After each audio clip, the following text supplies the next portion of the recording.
How's it going, guys? It's Austin Shope here. Did you guys see those fights that Dana White announced last night? There's been a lot of fights that were announced last night, and even the first 3 fights have been announced for UFC 300, and so far it's been pretty stacked. So I'm going to let you guys know what that is right now. Now for this first fight that I want to talk about is Yair Rodriguez versus Brian Ortega 2. And that's going to be a 5-round fight. It's a 5-round co-main event on that fight night. Now, the last time they had fought, Brian Ortega popped his shoulder out in the first round. So I guess technically this is probably, it's still considered like their first time fighting. They never really got the fight the first time. But if I had to guess, I have Yair Rodriguez winning this fight. Since it's a 5-rounder, I think it's probably going to be a stoppage. If it was a 3-rounder, it would probably go to a decision. But since it's 5 rounds, it's probably going to be a stoppage. So I say Yair Rodriguez by stoppage in the 4th round. For this next matchup, we have Robert Whittaker fighting Paulo Costa at UFC 298. All right, for this fight, I'm going to have to go with Paulo Costa, only because Robert Whittaker did not look like himself whenever he fought Dricus. Okay, now whenever he fought Dricus, the time before that, in preparation for Dricus, it's been a while since he fought, kind of like that Colby situation. I really just feel like whenever he fought Dricus, he had a lot of ring rust, because when was the last time he fought before Dricus? You know what I'm saying? So, in my opinion, I think Paulo Costa's probably going to win this fight. Only because I feel like Paul Costa, I feel like he's a lot fresher, and I think he's more hungrier. That has to do with it too, I feel like. But I don't know, I just have a feeling that Paulo Costa is going to win. And especially with how Whittaker looked like his last fight, yeah, I definitely got Paulo Costa winning. Let me know who you guys got for this fight, because I'm not sure. For this next fight, we have Jeff Neal versus Ian Gary. This fight was supposed to be at UFC 299, but then Dana bumped it down to 298. Now, I do think Jeff Neal's going to lose, but I don't think it's going to be as easy for Ian Gary as it was for Shavkat, because I think Shavkat's just better than Ian Gary. I feel like if they were to fight each other, then Shavkat would easily win that fight. But I do think Ian Gary is going to beat him. I feel like Jeff Neal at this point is just one of those fighters that they throw out to those new contenders just so they can just beat him. But I do think Jeff Neal's a good fighter. I think he hits real hard, so his fights are always entertaining.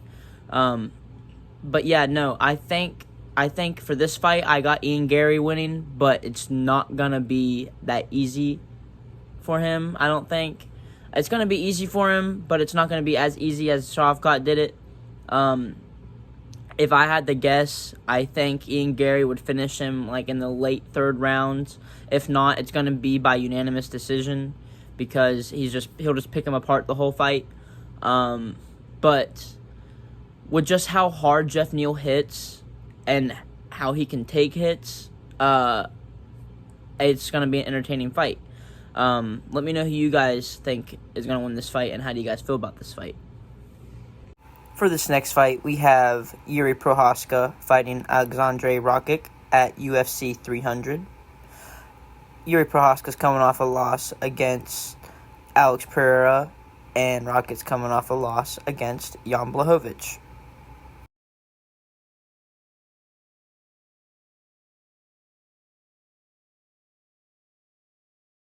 Now for this fight, I got Yuri Prochazka winning.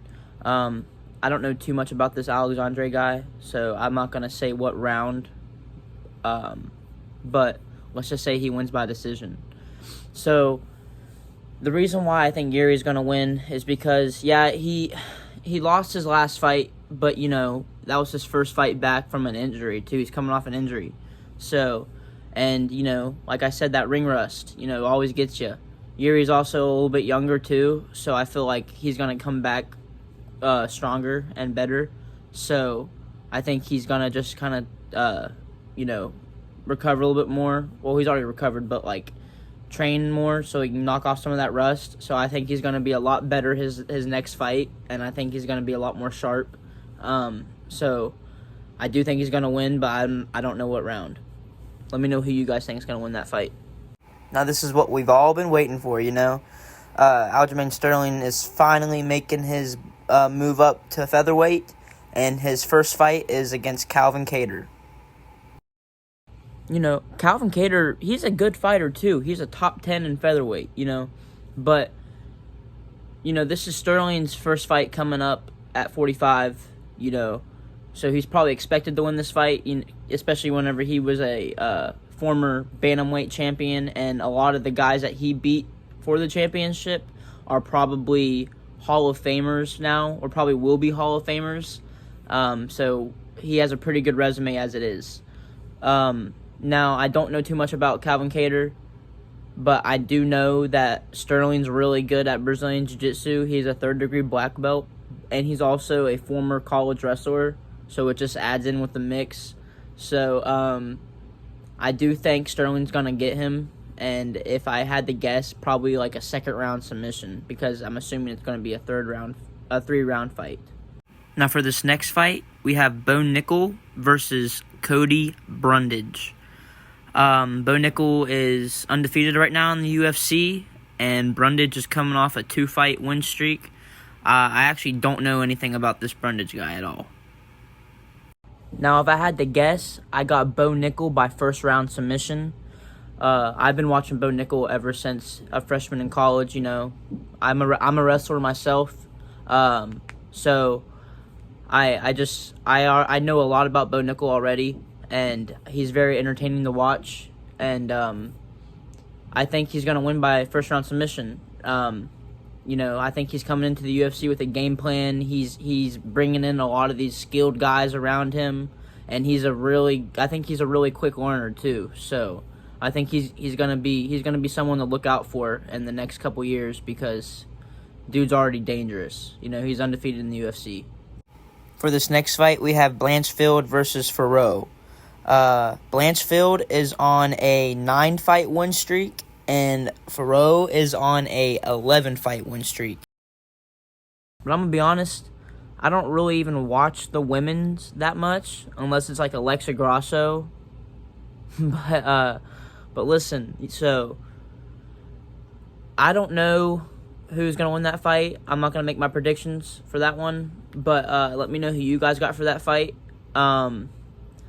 But if you guys enjoyed this video, just leave a like and subscribe. And if you want to see more videos like this, let me know, because I enjoy watching the UFC. I enjoy talking about the UFC. And if you guys want me to branch off and try new things, like new videos or new different video ideas or whatever, let me know. But yeah, that's all I got for you guys. Peace.